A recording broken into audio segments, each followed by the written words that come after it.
میرے بھائیوں ماں کی خدمت کرو، ماں کی خدمت کرو، ماں کی عزت کرو، ان کے ساتھ ادب و احترام سے پیش آؤ، ان کے ساتھ ادب و احترام سے پیش آؤ، ان کے سامنے اپنی آواز کو بلند نہ کرو، ان کو برا بھلا نہ کہو۔ میرے نبی جناب محمد الرسول اللہ صلی اللہ علیہ وسلم نے فرمایا، جس نے صبح صبح اپنے ماں باپ کی زیارت کی، نہ خدمت کی، نہ حال پوچھا، صرف دیکھا اور لوٹ گیا، تو میرے نبی جناب محمد الرسول اللہ صلی اللہ علیہ وسلم فرماتے ہیں صبح سے شام تک اس کے لیے جنت کے 2 دروازے کھل جاتے ہیں۔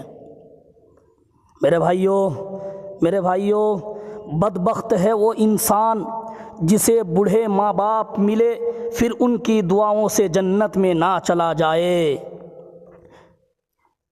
ایک خاتون نے پیغام بھیجا اللہ کے نبی صلی اللہ علیہ وسلم کے پاس، اے اللہ کے نبی صلی اللہ علیہ وسلم، میرا شوہر، میرا خاوند علقمہ رضی اللہ عنہ صحابی، سارے دنیا کے غوث قطب ابدال اکٹھے ہو جائے، ایک صحابی کے تھوک کے برابر نہیں ہو سکتا، اور ان پر یہ حال آیا ہے کہ ان کے بیوی نے پیغام بھیجا، یا رسول اللہ صلی اللہ علیہ وسلم، علقمہ موت کے حالت میں ہے، کلمہ نہیں پڑھا جا رہا۔ تو آپ صلی اللہ علیہ وسلم نے پوچھا، ماں باپ میں سے کون ہے؟ تو بتایا ماں۔ پھر آپ صلی اللہ علیہ وسلم نے پوچھا، علقمہ کی ماں اس سے راضی ہے یا ناراض؟ علقمہ سے راضی ہے یا ناراض؟ تو بتایا کہ یا رسول اللہ صلی اللہ علیہ وسلم ناراض ہے۔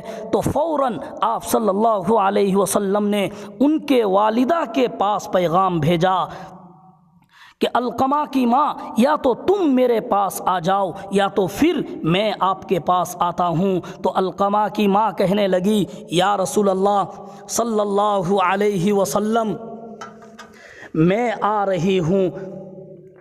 جب وہ آ گئی تو آپ صلی اللہ علیہ وسلم نے ان سے پوچھا کہ تم کو علقمہ سے کیا شکایت ہے؟ وہ کہنے لگی، یا رسول اللہ صلی اللہ علیہ وسلم، مجھے ان سے دین کے بارے میں کوئی شکایت نہیں، تہجد گزار ہے، شب بیدار ہے، عبادت گزار ہے، لیکن جب وہ مجھ سے بات کرتا ہے تو میرا جگر چھلنی کر کے رکھ دیتا ہے، زبان اس کی گندی ہے، وہ مجھ سے زبان غلط استعمال کرتا ہے۔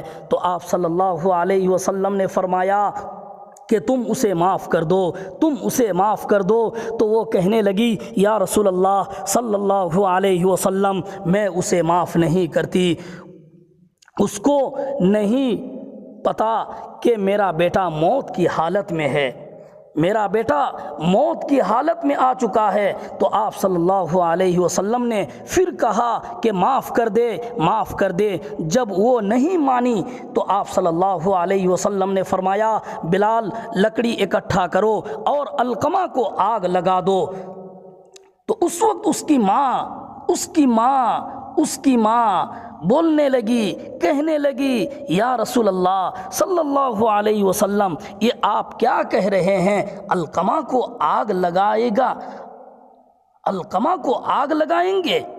کیوں؟ تو آپ صلی اللہ علیہ وسلم نے فرمایا، علقمہ سکرات کی حالت میں ہے، موت کی حالت میں ہے، اگر تو معاف نہیں کری تو وہ سیدھا جہنم میں جائے گا، اور اگر میں جلا دیا تو علقمہ جہنم کی آگ سے بچ جائے گا۔ تو وہ ماں کہنے لگی، نہیں یا رسول اللہ صلی اللہ علیہ وسلم، میرا تو ایک ہی جگر کا ٹکڑا ہے، میں اسے معاف کرتی ہوں۔ ادھر سے جیسے ہی علقمہ کی ماں نے علقمہ کو معاف کیا، علقمہ کی ماں نے کہا کہ یا رسول اللہ صلی اللہ علیہ وسلم، میں علقمہ کو معاف کرتی ہوں، فوراً ادھر علقمہ کے زبان پر کلمہ جاری ہو گیا۔ پھر آپ صلی اللہ علیہ وسلم نے خود ان کا جنازہ پڑھایا اور ان کے دفن تک شریک رہے۔ پھر واپسی کے وقت میرے نبی جناب محمد الرسول اللہ صلی اللہ علیہ وسلم نے فرمایا، سن لو، جس نے ماں باپ کو دکھ دیا، جس نے ماں باپ کو ستایا، اس پر اللہ کی لعنت، فرشتوں کی لعنت، اس پر زمین و آسمان کی لعنت، نہ اس کی نماز قبول ہے، نہ اس کی روزہ قبول ہے، نہ اس کا صدقہ قبول ہے۔